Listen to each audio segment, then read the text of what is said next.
I remember when my young son came home from school one day. He was a little kid, maybe 6, 7 years old. He was very excited. I asked him, "What are you so excited about?" He said, "I heard something really nice today." I was a father. I was excited to hear what he was excited about. And I said, "What'd you hear?" He said, "I heard you were born an original. Don't become a copy." So a little while ago, my son today is a father of his own, almost 40 years old. So I asked him, "Do you remember that day you came home from school?" No, he didn't even remember, but I did. So I said to him, "So what happened with you? Are you an original or a copy? What did you become?" Now, no pun intended, my son happens to be a copywriter. He's a creative director, brilliant, wordsmith. So his response to me, to my question, "What happened with you? Did you become a copy or an original?" He said, "I'm an original copy." Whatever that means. One of the most powerful but also tragic poems is The Voiceless by Oliver Wendell Holmes, where he writes, "Alas, to those that die with their song still inside them." Maybe paraphrased a bit. Alas, to those that die with their song still inside them. You, I, every single person on this earth has unique song, I would say unique songs, a unique voice to express something that you and only you can express. However, and this needs to be analyzed, we live in a world where we're pressured to conform. Nobody admits they're a conformist, mind you. I've traveled the world many times. I've asked people, many audiences, any conformists in the room? Very, very few people will raise their hand. So I come here to report to you that there are millions of nonconformists. But we all know that's not true. We conform. Firstly, we are a need, we're social beings that need to feel belong, accepted. So whether it's our parents initially, later our classmates, our schools, our educators, our social influences, we want to fit in. Everybody likes to be a little original, but not too much, not to be weird. So what happens is other people's voices, other people's opinions, other people's expectations and demands begin to shape us. And we lose sight of our own voice. I'm not going to say we lose our voice, we just lose sight of it. So if you ask yourself today, who are you? Are you an original? Or are you a copy of someone else? Willingly or unwillingly?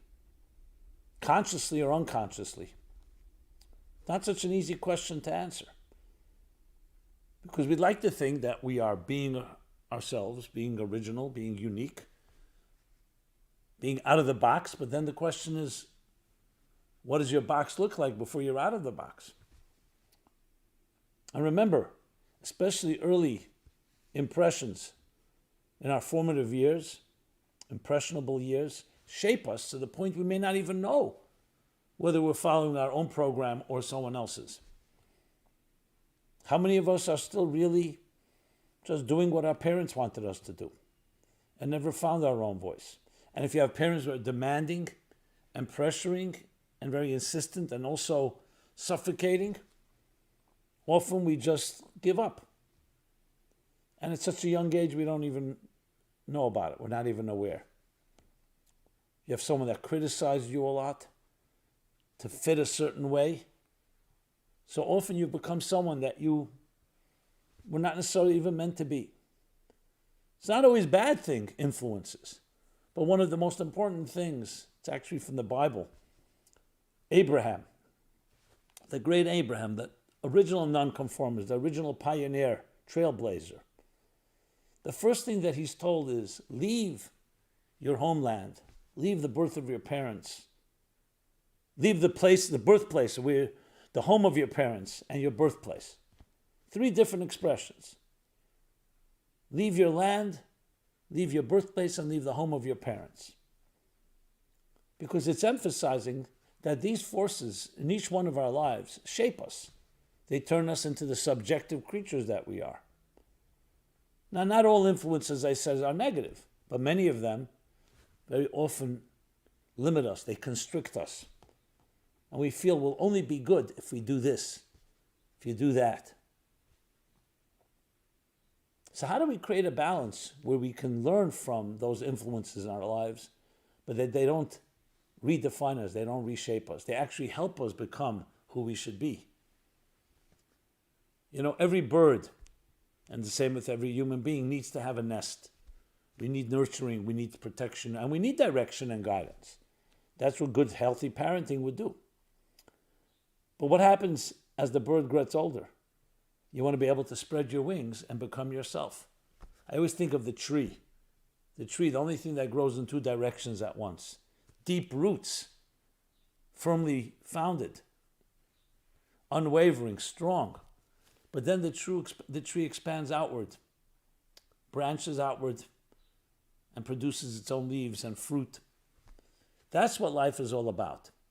We want to have deep roots. We want to have those connections, the good influences in our lives, but we don't want them to limit our ability to be ourselves. Now, it needs a lot of courage to find your own voice, to sing your song. But the first step comes by asking the question, who are you? What you're doing today, is it a result of someone else's demands and expectations and pressures, or is it really coming from the depths of your own soul?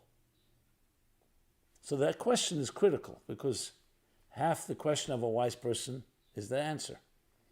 The second thing is to identify what is it that really resonates with you. I've met people who said, I've never been able to do what I really enjoyed. I love playing music, but I was told no, it's not a way to make a living. And I was basically almost forced to do something that was not my natural skills. When I asked this individual, I said, do you ever play music? No. I was trained to think of it as like a waste of time, extracurricular. Now, this individual had come to see me for different issues, and I said, you have to reclaim your voice. I'm not saying stop everything else that you're doing, but you need to reclaim that part of yourself. Because if you don't express who you really are, even if you're not aware of it, it has to implode and it has to have negative impact.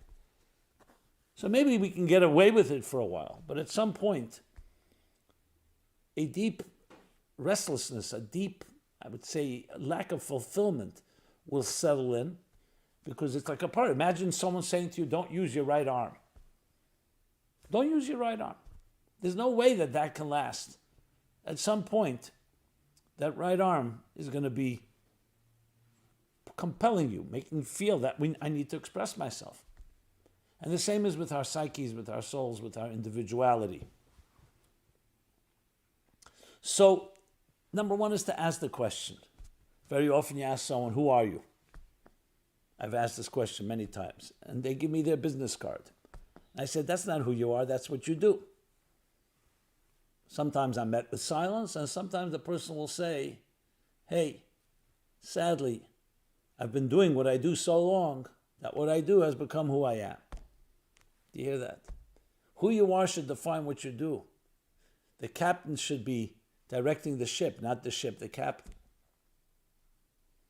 So what we do suddenly becomes who we are, not suddenly, over time. And so many other forces and voices and pressures and demands that are control of us, which essentially also turns you into, I don't want to call it a victim of circumstances, let's call it a product of circumstance.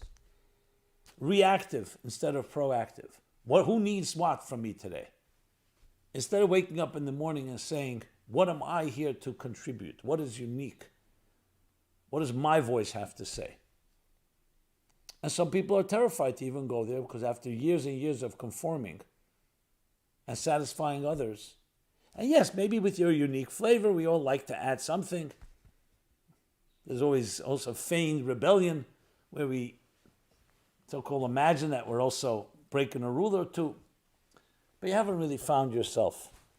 So the question is number one. Number two is to discover yourself. So how do you discover yourself? Well, the first is to get out of your comfort zone. You have to get out of your comfort zone.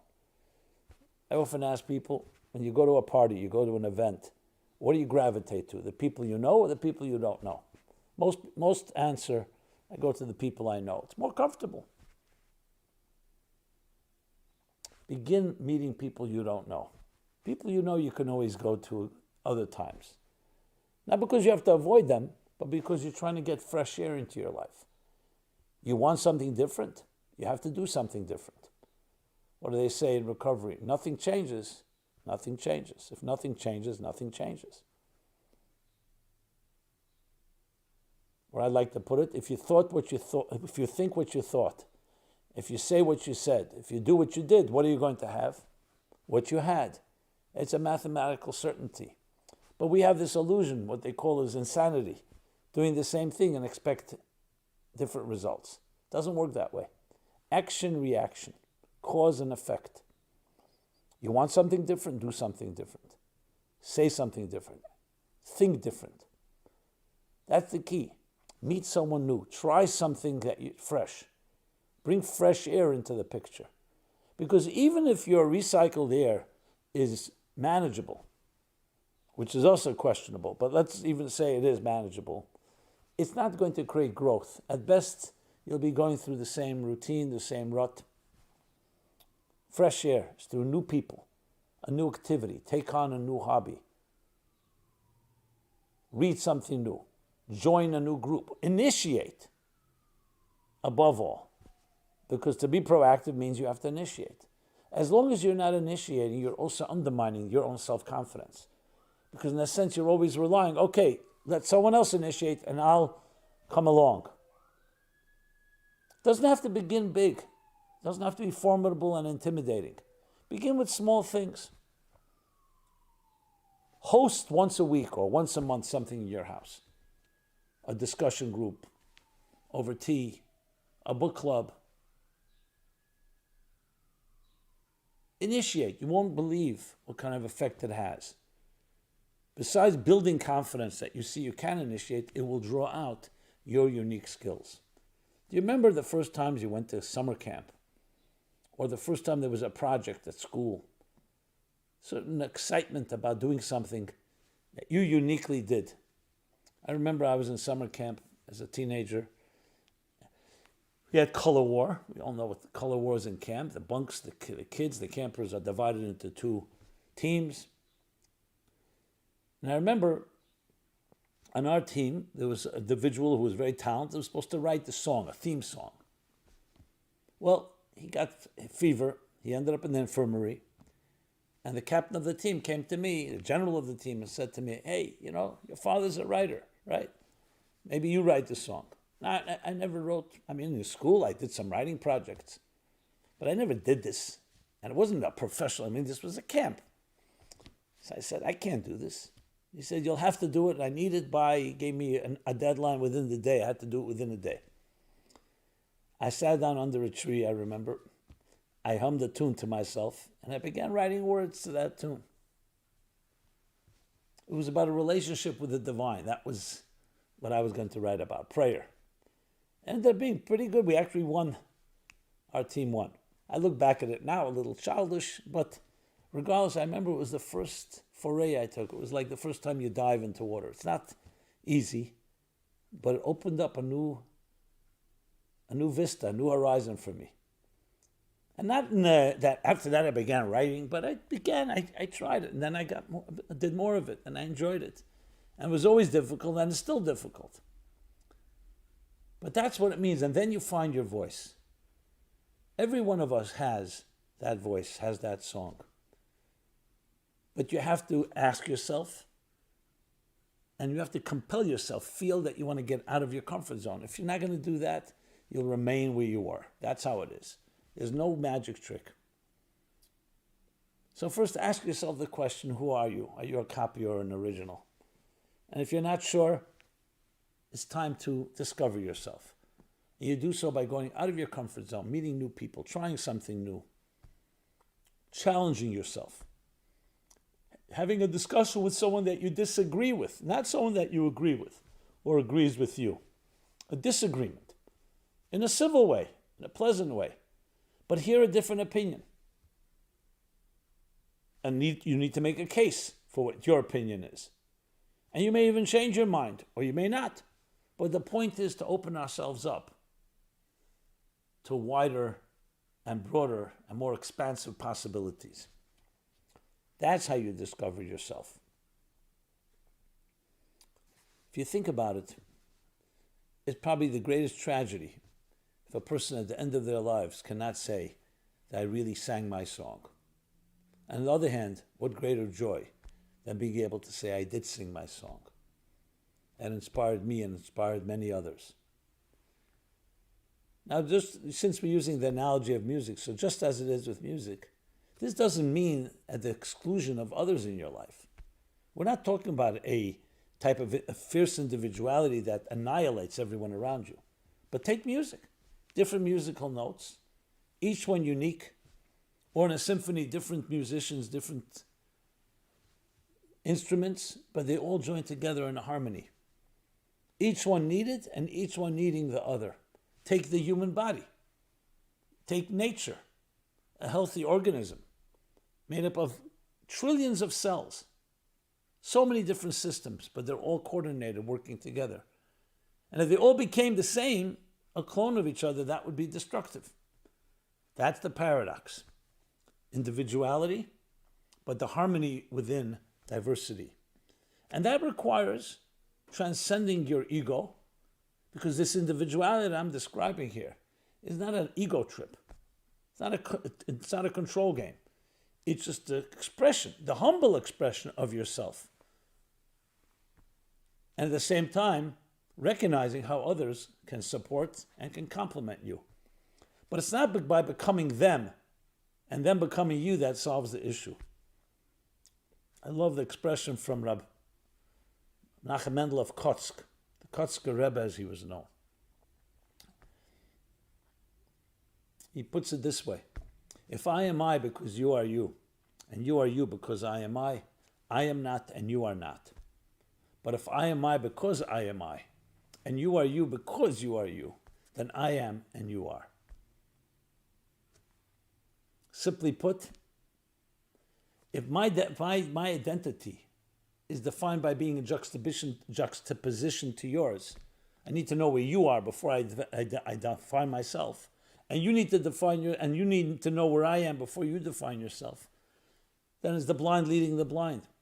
We'll never find our identities. But if I am I, meaning my identity is generated from within me, and have that confidence, and you are you because it's generated from within you, then you, I, and we can come together.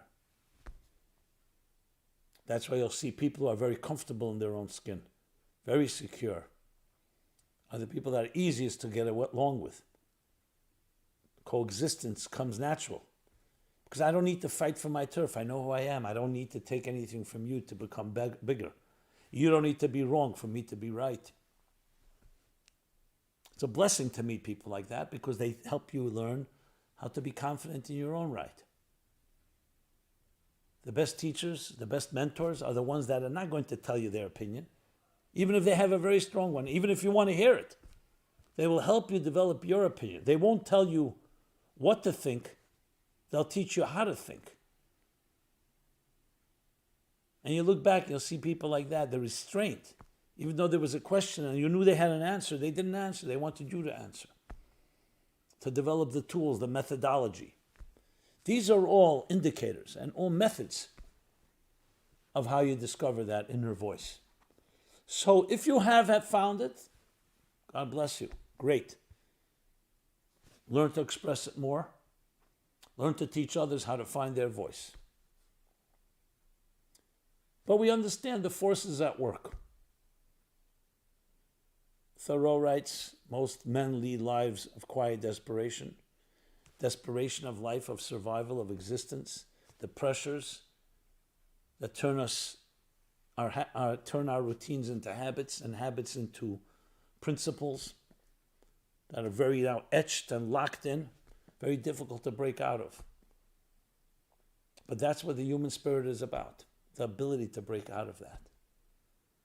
Not surprising that today music, I say today, I mean in our generations, music has become such a powerhouse. Because music is some form, I don't want to call it escape, but some form of free-spiritedness amidst the routines, the boredom, the monotony of the vicissitudes of life. It lifts our spirit, it transports us to another time and place, at least for a short while. But the key is not just to listen to music, but to create music, to be your own music, to sing your song, the songs of your soul, and be around people who appreciate it and are not trying to make you sing their song or to be an accessory to them or a support to them. But we also live in a very commercial world where people want something from you. That's why you're not going to see a big billboard or an advertisement that says, birth is God saying you matter. That says you're an individual, find your voice. Unless there's something to sell to you to get that voice. Which just takes us back to square one, which is they want something from you. To conform to something. Yeah, conform to this to find nonconformity, what they call spontaneous dancing at 9 p.m. As Walter Matthau put it, he said, look at my couch, look at my couch. It's authentic imitation leather. Reality TV, an illusion of reality, an illusion that you're finding your own voice. Buy this product and you'll discover your own voice. You don't need any product, you don't need any service. You have it all right here within you. It's all there. It's your birthright, it's your soul that has all this music and all the songs and all the beauty. You just need to carve and set it free. In the words of Michelangelo, when he was asked, how do you carve those beautiful angels in the marble? I see the angel trapped in the marble, he said. I carved and set her free. But for that, we need the effort. We need the work to get out of the status quo, remove the excess, and discover those engraved letters etched deep into our souls. Etched. It's not superimposed. It's not coming from anywhere. It's coming from within you. But you're just removing the blockages, the impediments, the obstacles. So, diversity. Each of us is unique. Each of us is unique. And even when sometimes we find something in our personality that may be different, and people don't like different, it doesn't look so good, so maybe people limited in some of their functionality, whatever reason it may be, what they call a handicap. It's not the way to look at it. The way to look at it is that everybody has something to contribute and something unique. Sometimes, yes, we may have an impediment in one area, we may have some block. That doesn't mean you can't compensate for it and that you don't have strengths in another area. The key is to focus on that pure soul of the individual that makes you unique and special and indispensable. So no, we're not 8 billion grains of sand on the beach, and who really cares? What difference does it make? It's 8 billion different musical notes, 8 billion different voices. And when you discover your voice, then you don't need to take someone's voice from them. You don't need to feel that someone's taking something from you, because you have it generating from within. So my friends, the greatest blessing and gift is to be able to find that voice. Please know that I'm here, my mission, and certainly part of it, is to help you find your voice. And even to express the need to find that voice. And I hope we all can complement each other in that fashion. I find it to be the most dignified thing, is to respect that majesty, the dignity of the unique individual journey that is you and your life. And then to intersect and cross-pollinate and interconnect and find ways that we complement each other and create a more beautiful synergy that's more than the sum of the parts. And that is my commitment. I hope we each committed to that approach to life, can actually change our own narrative and the narrative around us. So nothing is pre-written. The script is not pre-written. You and I have the complete power to write the upcoming and unfolding narrative of our lives. Yes, there are circumstances we can't control, but how we will navigate and how we will interpret and how we will play and how it will play itself out in our lives, our attitudes are up to us. So that's an amazing thing, feeling in a world that sometimes feel we're not in control, others are in control, to feel that you have total control to write your story and to play it out and to find others that feel and support that. Which brings me to the final suggestion. Make sure you surround yourself with people who believe in you. I'm sure we all have in our Rolodex, our contact list, whatever, our database, whatever you call it today. People, as soon as you have a great idea, they're the first, you call them the first to throw cold water. Who do you think you are? We've been there. Don't get so excited. The more things change, the more they stay the same. The cynical approach that basically dashes our hopes and our dreams. Find people who, when you call them, they say, wow, that's a great idea. I'm with you. Let's do it. Let's try something new. And allow yourself to discover sometimes a voice that you may have not heard for a long time or perhaps never heard before. And please share that with me. I'd love to hear about it. This has been Simon Jacobson. Remember, you are born an original. Don't become a copy. Simon Jacobson from the Meaningful Life Center, meaningfullife.com. Please subscribe to our growing YouTube channel. Love to hear your feedback, your thoughts, your comments, your suggestions, critique. And please share. Please share with others. Let us all together, each in our individual way, join together in a cosmic symphony of unprecedented music and song. Each of our voices equally necessary and equally complementing every other voice. Be well and be blessed. Thank you so much.